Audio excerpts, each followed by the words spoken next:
Aquella llamada de mi mujer me llegó en pleno trabajo, sin previo aviso, y me soltó la noticia como si nada. Dijo que acababa de heredar millones y que fuera haciendo las maletas y largándome de la casa. Cuando regresé esa misma tarde, los papeles del divorcio ya estaban sobre la mesa, esperando mi firma. Sonreí, firmé con toda la calma del mundo y hasta le deseé suerte.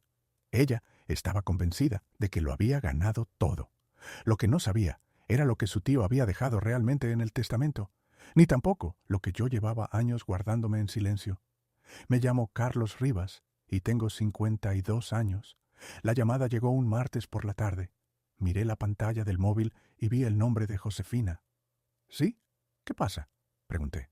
Su voz sonaba clara, pero había algo raro en su tono. No era enfado, tampoco tristeza. Sonaba a victoria. Carlos, acabo de heredar millones. Soltó sin saludar siquiera, sin rodeos. Recoge tus cosas y vete de mi casa. Me quedé de pie en medio de mi propio taller, rodeado de las máquinas con las que me gano la vida, sintiendo como si el suelo se moviera bajo mis pies.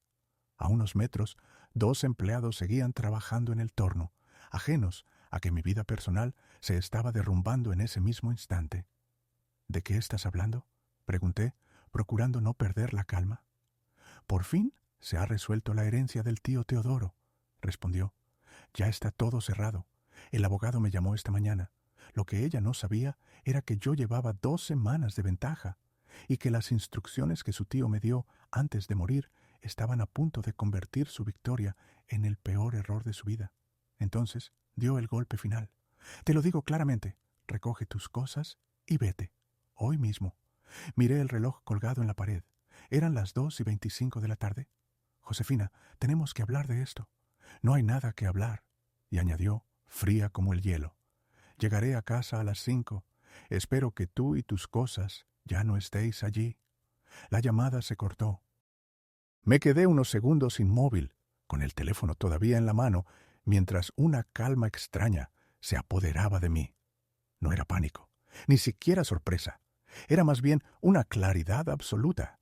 Darme cuenta de que la mujer con la que me había casado hacía 26 años ya no era la persona que yo creía conocer. Pero había algo que Josefina ignoraba. 2 semanas antes, yo también había recibido una llamada inesperada.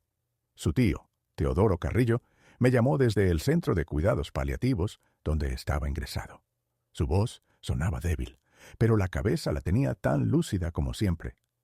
«Carlos», me dijo, «necesito que entiendas algo sobre mi testamento. He dejado ciertas protecciones pensadas para ti. Josefina aún no sabe nada. Recuerdo que le pregunté qué quería decir exactamente. Se quedó en silencio un momento, tosió y continuó. Cuando se entere de la herencia, va a mover ficha. Prepárate.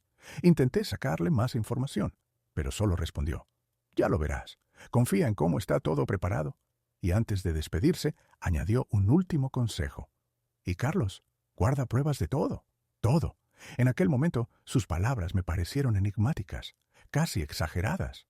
Pero cuando Josefina me llamó esa tarde, no me pilló completamente desprevenido. Yo ya estaba preparado. Salí del taller sobre las 4, diciéndole al encargado que tenía una emergencia familiar y que tenía que marcharme antes de lo previsto. El trayecto hasta casa suele durar unos 20 minutos, y durante todo el camino no dejé de darle vueltas a las palabras de Teodoro. Él había visto algo en su sobrina que yo no quise ver o que preferí ignorar. Y las protecciones legales que había dejado preparadas estaban a punto de volverse muy importantes. Cuando entré en la calle y aparqué en el garaje, la casa estaba completamente iluminada.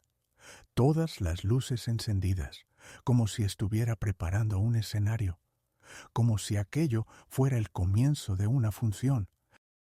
Entré por la puerta principal y encontré a Josefina de pie en el salón. Iba vestida de punta en blanco, como si estuviera a punto de asistir a una reunión de empresa y no a poner fin a un matrimonio de más de 2 décadas. Encima de la mesa había una carpeta. «Al final has venido», dijo, y casi parecía decepcionada. «Tú me lo pediste», respondí con calma. Señaló la mesa con un gesto seco. «Firma los papeles». Me acerqué y vi los documentos colocados con sumo cuidado. Solicitud de divorcio, condiciones de separación, acuerdos sobre el reparto de bienes. Mi abogado lo ha preparado todo esta tarde, añadió. Firma y vete. Abrí la carpeta y empecé a revisar la documentación. A primera vista parecía todo oficial, pero tras tantos años tratando contratos y documentación técnica, aprendí a fijarme en los detalles pequeños. Y ahí estaban los fallos. Faltaban datos importantes. Ningún sello judicial, ningún número de procedimiento, ningún documento notarial. Solo hojas impresas con apariencia formal, diseñadas para impresionar y presionar. En realidad, poco más que amenazas impresas en papel caro. ¿Quién es tu abogado?, pregunté, levantando la vista. Eso no es asunto tuyo, cortó ella impaciente. ¡Firma! Cogí el bolígrafo que había dejado junto a la carpeta y me detuve un instante para mirarla de verdad.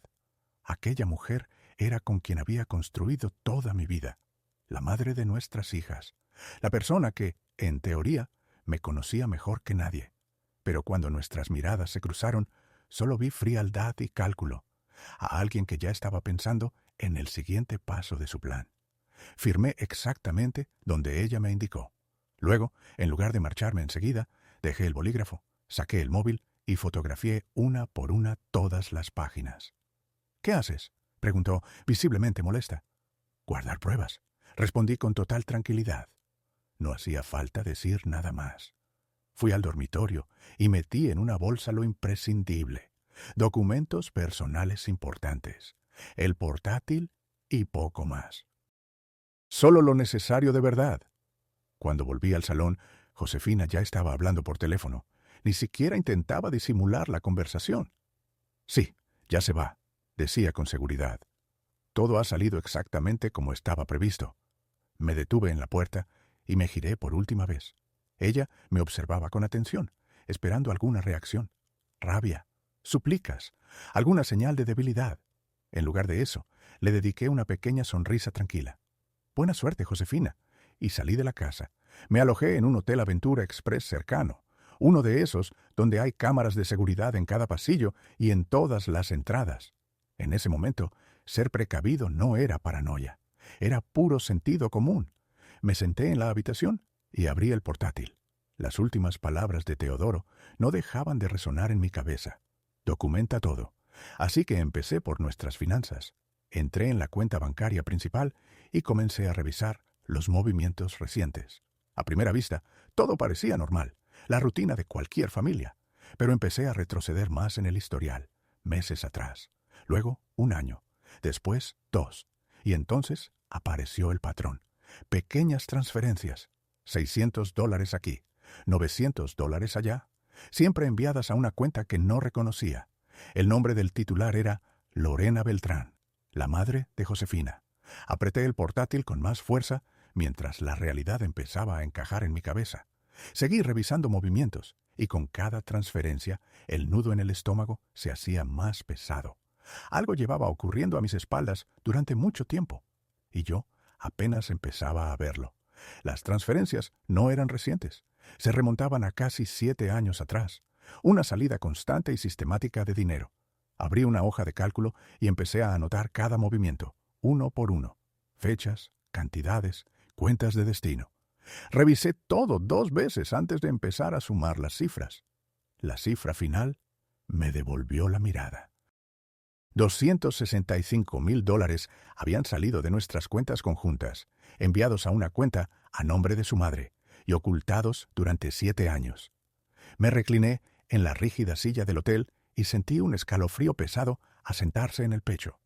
Esto no era un arrebato impulsivo, ni un acto repentino alimentado por la ira o la frustración. Esto había sido planeado durante años. La herencia solo le había dado la excusa para actuar a plena luz del día. Capturé capturas de pantalla de cada transferencia y seguí escarbando en nuestros registros financieros. Fue entonces cuando descubrí el segundo problema.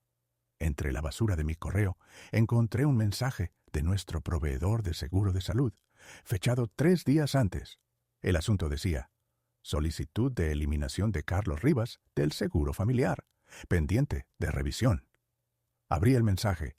3 días antes de llamarme para soltar su anuncio, Josefina ya había contactado con Seguros Salud Integral. Les había informado que estábamos separados y había pedido que me eliminaran de inmediato del seguro familiar. Tengo diabetes tipo 2. Y Josefina sabía exactamente lo grave que podía ser eso. Sin embargo, intentó cancelar mi cobertura incluso antes de contarme lo de la herencia. Esto era crueldad deliberada. Tomé capturas de pantalla de la notificación del seguro, guardando cada detalle. Luego abrí el correo y redacté un mensaje dirigido a Gabriel Holguín, el abogado que me ayudó a constituir mi empresa 15 años atrás. Adjunté todo lo que había recopilado hasta ese momento, incluidas las fotos de los falsos papeles de divorcio. Adjunté los extractos bancarios y la notificación del seguro y puse un asunto claro y directo: solicitud de consulta inmediata sobre divorcio y fraude financiero. Presioné enviar y eché un vistazo al reloj. Mi teléfono había estado vibrando con mensajes de Josefina, pero hasta ese momento los había ignorado. Por fin abrí la conversación. No pienses que puedes luchar contra esto. Tengo abogados. 15 minutos después llegó otro mensaje. Siempre fuiste débil. Esto es mejor para los dos. A las 7:20. Respóndeme. A las 7:30. Está bien, haz lo que quieras. Te arrepentirás de ignorarme. Y justo a las 8 en punto, mi abogado se pondrá en contacto contigo. Capturé cada mensaje con capturas de pantalla para mis registros. Luego escribí una sola respuesta. Todas las comunicaciones deben pasar por mi abogado. Proporcionaré sus datos de contacto. Gabriel. Su respuesta llegó casi al instante. No puedes permitirte un abogado. Apoyé el teléfono sin responder. No había nada que ganar discutiendo. Que creyera lo que quisiera. Teodoro me había advertido que algo así podría pasar. Y claramente tenía sus motivos. Gabriel. Iba a descubrir exactamente qué protecciones había dejado preparadas. Justo cuando me recostaba, el teléfono sonó de nuevo.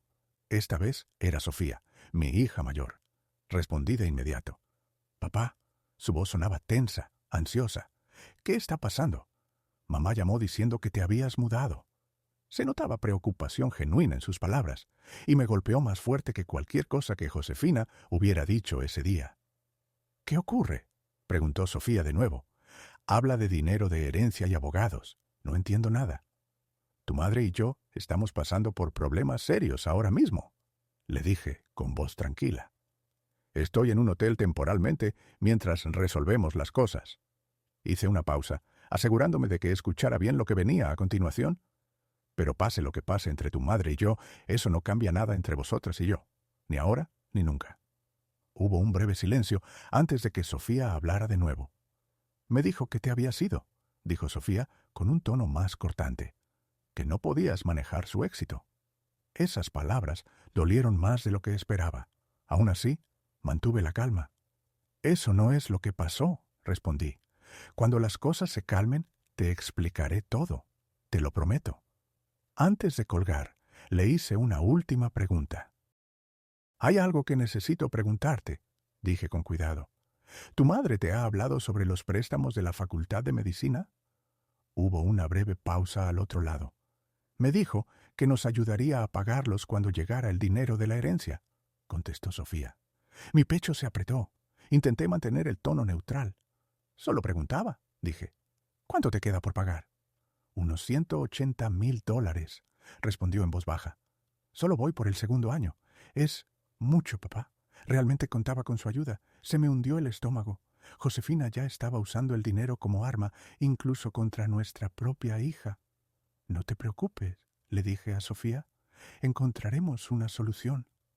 «Papá, no tienes ese tipo de dinero», dijo con suavidad. «El taller va bien, pero no como para pagar medicina». «Déjamelo a mí», respondí. «Tú solo concéntrate en tus estudios».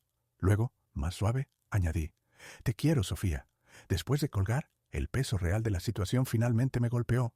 Josefina no solo intentaba excluirme a mí, también se estaba posicionando para controlar a nuestras hijas financieramente. Mi teléfono volvió a vibrar. Esta vez era un correo electrónico. Gabriel Holguín ya había respondido. «Podemos reunirnos a las 8 de la mañana. Esto parece serio. Trae toda la documentación». Respondí rápidamente confirmando la cita y traté de dormir un poco, aunque fue imposible.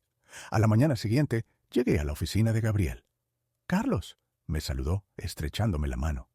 «Siéntate y cuéntame todo desde el principio».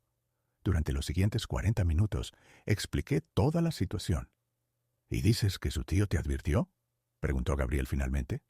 «Sí, Teodoro Carrillo», confirmé. «Falleció hace 2 semanas. Me llamó desde Cuidados Paliativos y me dijo que había protecciones escritas en su testamento». Gabriel se recostó en la silla, pensativo.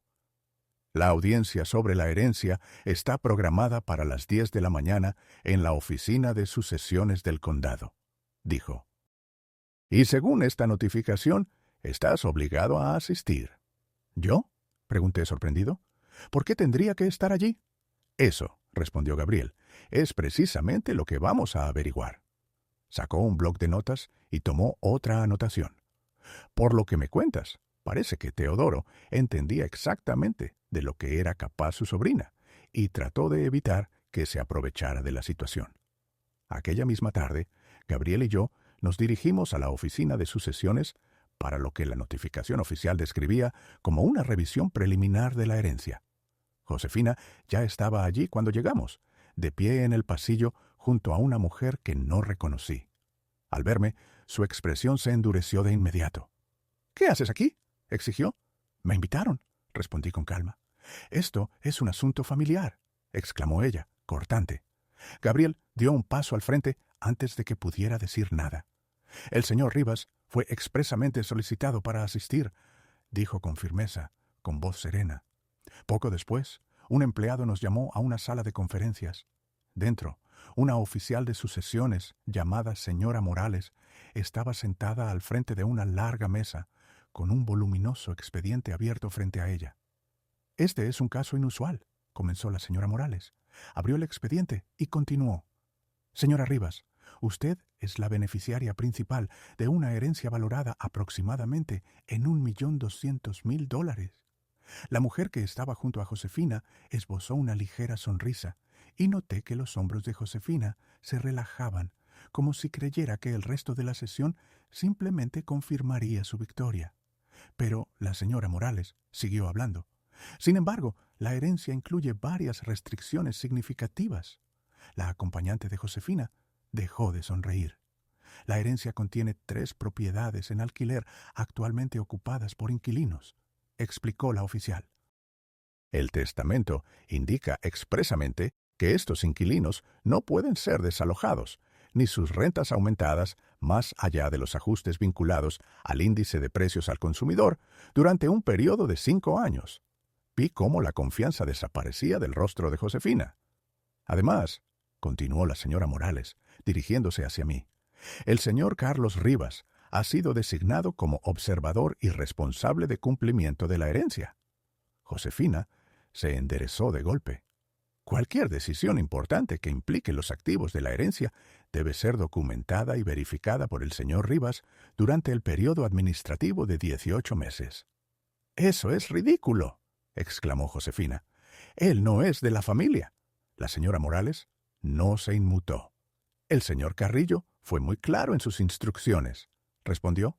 «También especificó que ningún beneficiario puede utilizar los activos de la herencia o los ingresos esperados para expulsar a un cónyuge de un hogar compartido sin el debido proceso legal y la manutención adecuada».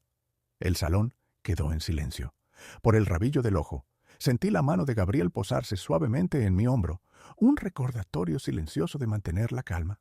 En ese instante, mi teléfono vibró en el bolsillo. Miré la pantalla y vi un mensaje de un número desconocido. «Señor Rivas, le habla Roberto Guzmán, de Grupo Inmobiliario Pérez. Su esposa puso su casa a la venta anoche. Un comprador ya ha entregado un depósito de $45.000 y exige la firma del contrato hoy. Llame de inmediato». Mi pulso se disparó. Giré la pantalla y mostré el mensaje a Gabriel. Él leyó el mensaje y su mandíbula se tensó de inmediato.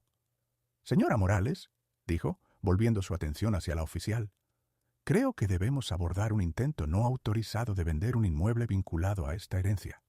Después de documentar la situación, la señora Morales declaró oficialmente la suspensión de la audiencia.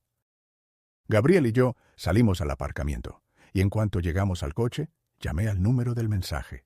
Roberto Guzmán respondió al segundo timbrazo, con un evidente estrés en la voz. «Señor Rivas, menos mal», dijo apresuradamente. «El comprador está en mi oficina ahora mismo, amenazando con acciones legales. Su esposa nos aseguró que la propiedad estaba autorizada para la venta». «¿Quién es el comprador?», pregunté. Hubo una breve pausa. «El juez Ramiro Castillo, un juez federal retirado. ¿No es alguien a quien quiera tener en contra, señor Rivas?». Se me hundió el estómago.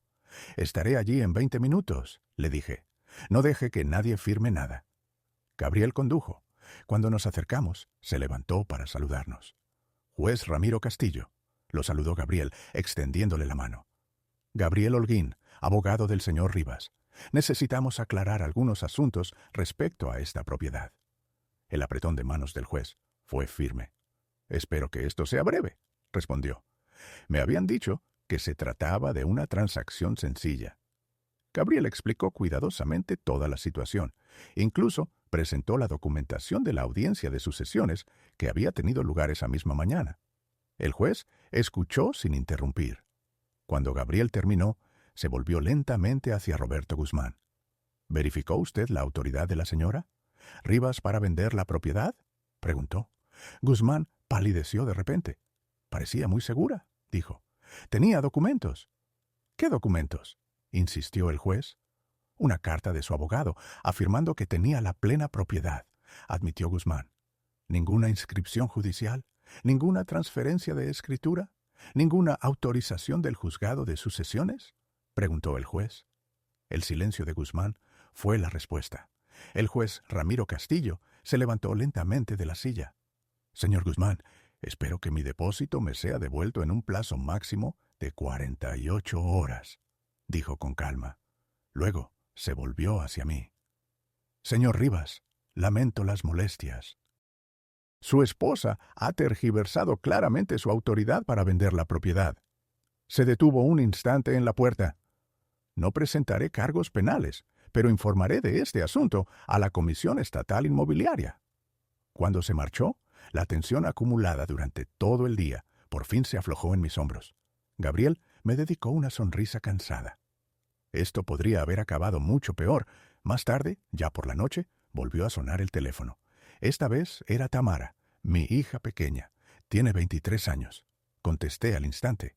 «Papá, necesito hablar contigo», dijo. Su voz parecía controlada, pero por debajo se notaba algo frágil.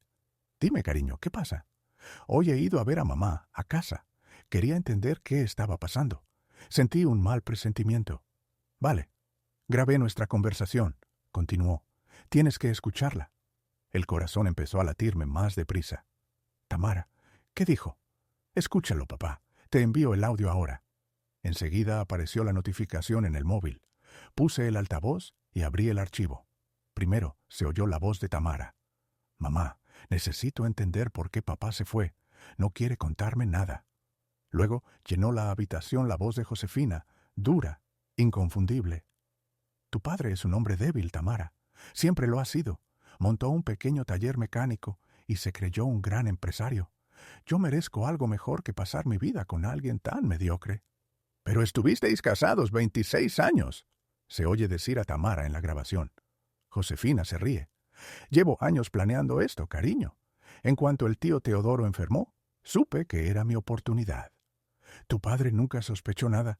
Siempre fue demasiado confiado, demasiado ciego para ver lo que tenía delante». «¿Y Sofía y yo? ¿Qué pasa con nosotras?», pregunta Tamara. «Estaréis bien», responde Josefina con indiferencia. «Sofía cambiará de opinión cuando entienda que yo controlo su futuro. Quiere terminar medicina. Va a necesitarme». Y luego añadió: «Y tú eres más lista que tu padre. Entenderás que esto solo son negocios». Entonces llegó el momento que lo cambió todo. En la grabación, entre risas y comentarios venenosos, Josefina dejó caer la verdad: que nuestro matrimonio llevaba años siendo una farsa, que llevaba más de una década engañándome, y que Tamara ni siquiera era hija mía. La grabación terminó. Me quedé sentado en la cama del hotel, con el teléfono en la mano, como si alguien me hubiera dado un puñetazo directo en el pecho. Entonces volvió la voz real de Tamara por el altavoz, pequeña y temblorosa. «Papá, lo siento muchísimo, papá», dijo. «No sabía que ella era así». «No es culpa tuya», logré decir, aunque tenía la garganta cerrada. A la mañana siguiente me reuní con Gabriel en su despacho. Durante la noche le había enviado la grabación. «Esto cambia completamente la situación», dijo en cuanto me senté. «La grabación demuestra premeditación. Demuestra que planeaba usar la herencia como presión y también que intentaba controlar económicamente a tus hijas». «¿Puede usarse en un juicio?», pregunté. Gabriel asintió. En ese momento mi móvil volvió a vibrar. Era Sofía. Contesté enseguida. «Papá, Tamara me ha enviado la grabación. Siento que hayas tenido que escuchar eso». «No», respondió con firmeza. «Tenía que oírlo. Necesitaba saber quién es realmente». Luego añadió, con voz segura, «Yo no soy como ella, papá. Yo te elijo a ti». Cuando terminó la llamada, me quedé sentado, orgulloso de mis hijas pese a todo. Gabriel carraspeó suavemente. «Hay algo más que tenemos que revisar», dijo. «He estado examinando documentos del abogado de Teodoro Carrillo. Había un paquete dirigido específicamente a ti. Debía entregarse después de la audiencia de sucesiones. Deslizó un sobre grande de papel manila sobre la mesa. Mi nombre estaba escrito delante con la letra temblorosa de Teodoro. Dentro había cartas, decenas, todas dirigidas a mí, pero nunca enviadas. Abrí la primera. Estaba fechada 12 años atrás. Carlos, hoy he visto algo que ojalá no hubiera visto. Josefina estaba en el club de campo con un hombre que no eras tú. Demasiada confianza, demasiada cercanía. Quise decírtelo, pero no me atreví a destruir tu familia. Lo siento. Teodoro». Las manos me temblaban cuando abrí otra, fechada 9 años atrás. «Carlos, los he vuelto a ver. Esta vez reconocí al hombre, Óscar Méndez, tu mejor amigo. Llevo semanas enfermo por esto. Algún día quizá necesites pruebas. Teodoro». Levanté la vista lentamente hacia Gabriel. «Óscar Méndez, mi mejor amigo desde la universidad». El gesto de Gabriel era pura compasión. «Sigue», dijo en voz baja. Abrí la carta más reciente, fechada solo 3 semanas antes. La letra apenas se entendía. «Carlos, me estoy muriendo, pero tenía que advertirte. Ayer Josefina vino a verme al centro de cuidados paliativos. Trajo documentos e intentó que los firmara mientras estaba medicado. Quería cambiar el testamento y eliminar las protecciones que dejé para ti. Me negué. Una enfermera fue testigo. Estoy haciendo una última modificación al testamento. Pondré todas las protecciones posibles. Has sido como un hijo para mí, y no permitiré que te destruya como pretende. Sé fuerte. Confía en el proceso. Teodoro». Dejé las cartas sobre el escritorio de Gabriel, sintiendo que algo dentro de mí se rompía. Pero él habló con suavidad. «Queda una cosa más en el sobre». Metí la mano y saqué un documento médico. Era un informe de compatibilidad de grupos sanguíneos del hospital, del nacimiento de Tamara, hacía 23 años. Había anotaciones hechas por Teodoro. Josefina, Grupo A, Carlos, Grupo O, Tamara, Grupo A, B. Miré el documento, al principio sin entender, y entonces encajó todo. Esa combinación era genéticamente imposible. Lo comprobé después, pero en ese momento ya sabía la verdad. Un padre con grupo sanguíneo 0 no puede tener biológicamente un hijo con grupo AB. Leí el informe otra vez y otra. Sentí el pecho pesado mientras la verdad terminaba de asentarse. Tamara no era mi hija biológica. «Carlos», dijo Gabriel con suavidad, «eso no cambia que tú seas su padre. La criaste, la quieres. La biología no define eso». «Necesito hacer una prueba», respondí con la voz hueca, lejana. «Necesito saberlo con certeza». Gabriel asintió. «Puedo organizarla, pero piensa bien cuándo y cómo compartes esta información. Tamara acaba de elegirte a ti por encima del dinero de su madre. No necesitas saber esto ahora mismo». Miré el documento médico una vez más. 23 años de mentiras. 23 años criando a una hija que llevaba el ADN de Óscar Méndez, no el mío. Y aún así, el día anterior, Tamara había estado a mi lado, grabando la crueldad de su madre y enviándomela. Me había llamado papá con cariño en la voz. «Tienes razón», admití al final. «No necesitas saberlo. No ahora. Quizá nunca. Es mi hija. Diga lo que diga cualquier prueba». 3 días después de descubrir las cartas de Teodoro, llegó una llamada que cambiaría todo otra vez. Estaba en el taller cuando vi en la pantalla: número desconocido. Señor Rivas, le llamo Claudia Herrera, de Corporación Aeroespacial Ápice. ¿Tiene unos minutos? Entré en mi despacho y cerré la puerta. Sí, claro. Dígame. Estamos muy satisfechos con la calidad de las piezas que su taller ha fabricado para nosotros, explicó. Estamos ampliando nuestra división de fabricación de alta precisión y queremos ofrecerle el puesto de director de operaciones de calidad. Noté cómo se aceleraba mi pulso. ¿De qué tipo de puesto hablamos exactamente? Un cargo con grandes responsabilidades. Supervisaría varias plantas y establecería estándares para toda nuestra cadena de suministro. El salario base sería de $170,000 al año, más bonificaciones por resultados, seguro completo y ayuda para el traslado a nuestra sede en California. Sabemos que es una decisión importante, pero creemos que usted es la persona adecuada. Me dejé caer en la silla. Era la oportunidad de toda una vida. ¿Cuándo necesitan una respuesta?, pregunté. Nos gustaría avanzar rápido. ¿Podemos programar una entrevista formal la próxima semana? Por supuesto. Envíeme los detalles. Cuando terminó la llamada, me quedé mirando el escritorio en silencio.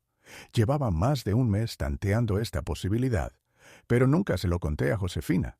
Algo dentro de mí me decía que lo mantuviera en privado. Ahora entendía por qué. Si ella lo hubiera sabido antes de echarme de casa, podría haber reclamado parte de mis ingresos futuros en el divorcio. Pero ahora, con la separación ya en marcha, esto era solo mío. Aquella misma noche recibí otra notificación en el móvil, un nuevo documento judicial. Josefina había solicitado una orden de alejamiento contra mí, alegando que temía por su seguridad. Incluía fotos de supuestos hematomas en sus brazos y una declaración diciendo que yo me había vuelto agresivo y amenazante. Me quedé mirando la pantalla, incrédulo. Llamé a Gabriel de inmediato. «Acabo de verlo», le dije. «No entres en pánico», respondió con calma. «¿Tienes coartada para las fechas que menciona?» «Llevo 4 días en el hotel», contesté. «Hay cámaras por todas partes. No he estado cerca de ella». «Perfecto. La vista es mañana a las 2 de la tarde. Lleva todo lo que demuestre dónde estabas. Facturas del hotel, movimientos de tarjeta, cualquier cosa con registros de hora». A la tarde siguiente estaba, por primera vez en mi vida, de pie en un juzgado. La jueza, una mujer de unos 50 y tantos, llamada jueza Fernández, tenía una mirada firme y no parecía dispuesta a perder el tiempo. Josefina estaba sentada junto a su abogada, aparentando serenidad, aunque se la veía tensa. «Señora Rivas», comenzó la jueza, «usted afirma que su marido ha sido amenazante y físicamente agresivo. ¿Puede aportar pruebas?» La abogada de Josefina se levantó. «Señoría, presentamos fotografías de lesiones y una declaración jurada de la señora Rivas describiendo varios incidentes». La jueza se volvió hacia mí. «Señor Rivas, ¿qué tiene que decir?». Gabriel habló con voz firme y pausada. «Señoría, el señor Rivas reside en el Hotel Aventura Express desde la noche del martes 10 de abril. No ha tenido contacto con su esposa, salvo mediante mensajes y llamadas documentadas. Disponemos de grabaciones de seguridad del hotel, recibos de tarjeta de crédito que prueban sus desplazamientos fuera del domicilio conyugal y registros horarios del sistema de seguridad de su empresa. Los incidentes descritos por la señora Rivas son, sencillamente, imposibles desde el punto de vista físico». La jueza Fernández revisó la documentación con detenimiento, frunciendo ligeramente el ceño. «Señora Rivas», dijo al fin, «estos recibos indican que su marido estaba a más de 30 kilómetros de distancia durante los momentos en que usted afirma que la agredió. ¿Cómo explica esta discrepancia?». El rostro de Josefina se puso pálido. «Las fechas pueden estar equivocadas. Fue traumático. Quizá». «Señora Rivas», interrumpió la jueza con voz fría y autoritaria, «hacer declaraciones falsas en una solicitud de orden de alejamiento es un delito grave. Esta solicitud queda denegada». Hizo una pausa, dejando que el peso de sus palabras calara en la sala. «Además, hago constar oficialmente en el acta que esto parece ser una presentación maliciosa. Si intenta hacer perder tiempo a este tribunal nuevamente, habrá consecuencias». El abogado de Josefina Parecía querer desaparecer en el acto. Al salir del juzgado, la vi en el pasillo. Su cara reflejaba una mezcla de furia y humillación. Había intentado retratarme como violento, y la jueza había visto a través de su engaño. Gabriel se inclinó hacia mí con voz baja. Esto va a dañar seriamente su credibilidad en el proceso de divorcio. Los jueces no olvidan cuando alguien miente bajo juramento. Una semana después, volví a sentarme en la oficina de Gabriel. La herencia se estimó inicialmente en $1.300.000, comenzó. Pero eso era solo una valoración aproximada. La distribución real es mucho más compleja. A partir de nuestras conversaciones posteriores, comprendí que mi esposa no sabía manejar su dinero. Había contraído préstamos enormes, esperando una herencia gigantesca, quizás hasta 8 millones. Pero después de impuestos, deudas y obligaciones del testamento, con suerte se quedaría con 350,000. Esa cantidad no le duraría ni 2 años con su nivel de gastos. Esa misma noche, de vuelta en el hotel, volvió a sonar el teléfono. El identificador mostraba Óscar Méndez, mi antiguo mejor amigo. Dejé que sonara 3 veces antes de contestar. «Carlos», dijo con cautela, «necesitamos hablar». «No creo que sea necesario», respondí con calma. «Mira, la situación con tú y Josefina es complicada». «¿Complicada?», repetí. Interesante elección de palabras. Hubo un largo silencio. «Ella me dijo que tú ya sabes», dijo en voz baja. «Sé que has estado acostándote con mi esposa durante más de una década», contesté firme. «Sé que estuviste a mi lado como padrino en mi boda mientras me traicionabas a mis espaldas. Y sé que Tamara es biológicamente tuya». Silencio total. «Carlos, escucha», intentó decir. «No», lo corté. «Tú escucha. Mantente alejado de mí. Mantente alejado de mis hijas. Si vuelves a contactarme, o si te veo cerca de mi familia, me aseguraré de que toda la industria sepa exactamente qué tipo de hombre eres». «¿No puedes?», dijo débilmente. «¿Está claro?», pregunté, con voz firme y definitiva. «Sí», contestó Óscar en voz baja. Corté la llamada y bloqueé su número de inmediato. Luego, abrí el portátil y comencé a redactar mi carta de aceptación para Corporación Aeroespacial Ápice. 2 semanas después de la audiencia de la orden de alejamiento, Sofía me llamó. Su voz sonaba tensa, como si se estuviera conteniendo con esfuerzo. «Papá, hice algo», dijo, «y necesitas escucharlo de mí antes de que mamá se entere». Se me tensó el estómago. «¿Qué pasó?». «Fui a verla ayer», contó Sofía. «Tamara vino conmigo. La enfrentamos sobre todo. Óscar, el dinero que se llevó de ti, las mentiras sobre que eras violento. Y grabamos toda la conversación. Sentí un nudo en el pecho. Sofía, no teníais que haber hecho eso». «Sí, tenía que hacerlo», dijo con firmeza. «Las dos teníamos que hacerlo. ¿Y papá?». Ella admitió todo. Ni siquiera intentó negarlo. Solo dijo que éramos demasiado jóvenes para entender y que algún día le agradeceríamos. «¿Dónde está la grabación?», pregunté. «Te la estoy enviando a ti y a Gabriel ahora mismo», respondió Sofía. «Pero hay más. Mamá nos dijo que si elegíamos estar contigo en lugar de con ella, nos cortarían. Nada de dinero para la universidad. Nada. Literalmente nos dijo que eligiéramos con cuidado». En el fondo, escuché la voz de Tamara. «Ya elegimos, papá», gritó. «Te elegimos a ti». Esa misma noche, Gabriel y yo escuchamos la grabación en su oficina. La voz de Josefina sonaba clara, fría, segura de sí misma, completamente desvergonzada. Cuando Sofía la confrontó sobre Óscar, Josefina incluso se rió.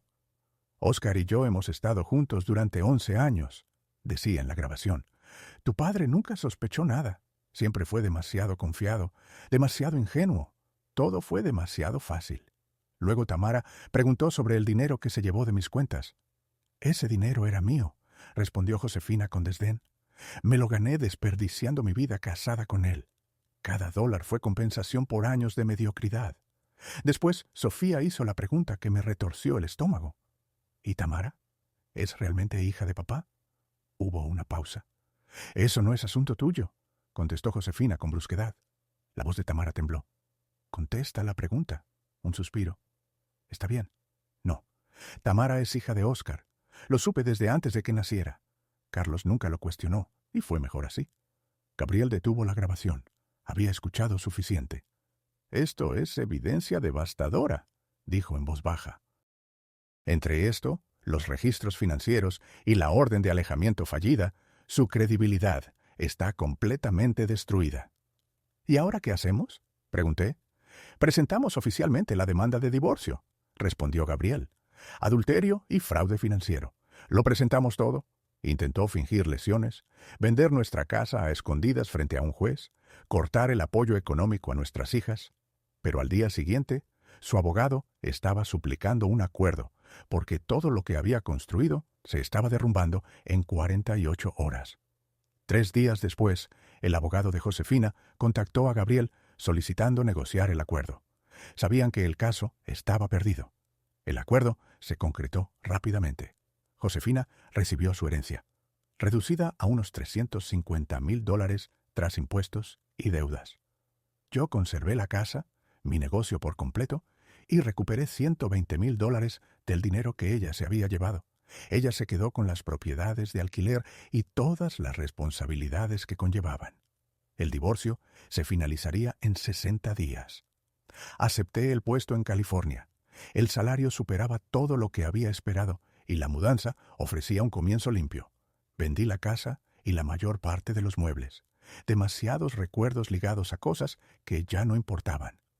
2 semanas antes de mudarnos, cené con Sofía y Tamara en un pequeño restaurante italiano. Manteles a cuadros rojos, velas, botellas de vino alineadas en las paredes. El tipo de lugar al que van las familias cuando necesitan consuelo. Ambas chicas parecían mayores de repente, más seguras de sí mismas. Encontré un programa en la Universidad de California que cubriría la mayor parte de mi matrícula restante, dijo Sofía. La semana pasada solicité el traslado. Si me aceptan, estaré cerca de ti. ¿Te vas a transferir?, pregunté. No voy a quedarme aquí, respondió firmemente. No cerca de mamá. California también será un nuevo comienzo para mí. Entonces Tamara extendió la mano a través de la mesa y tomó suavemente la mía. «Sé lo del test de ADN», dijo con voz baja. Todo dentro de mí se paralizó. Tamara. «La asistente de Gabriel me copió accidentalmente en un correo electrónico», explicó. «Vi los resultados. Sé que Óscar Méndez es mi padre biológico». Mi voz tembló. «Eso no cambia nada. Eres mi hija. Siempre lo serás». Sus ojos se llenaron de lágrimas, pero sonrió. «Lo sé. Por eso quería decírtelo. Me criaste. Me enseñaste lo que importa. Me mostraste cómo es un buen hombre. Óscar solo contribuyó con el ADN. Tú me diste todo lo demás». Querido espectador, espero que hayas disfrutado de esta historia. Para no perderte más relatos como este, suscríbete al canal y dale un me gusta. Así más personas podrán escuchar esta historia. Querido amigo, si te ha gustado esta historia, no olvides darle like y suscribirte al canal. A todos, muy buenas noches.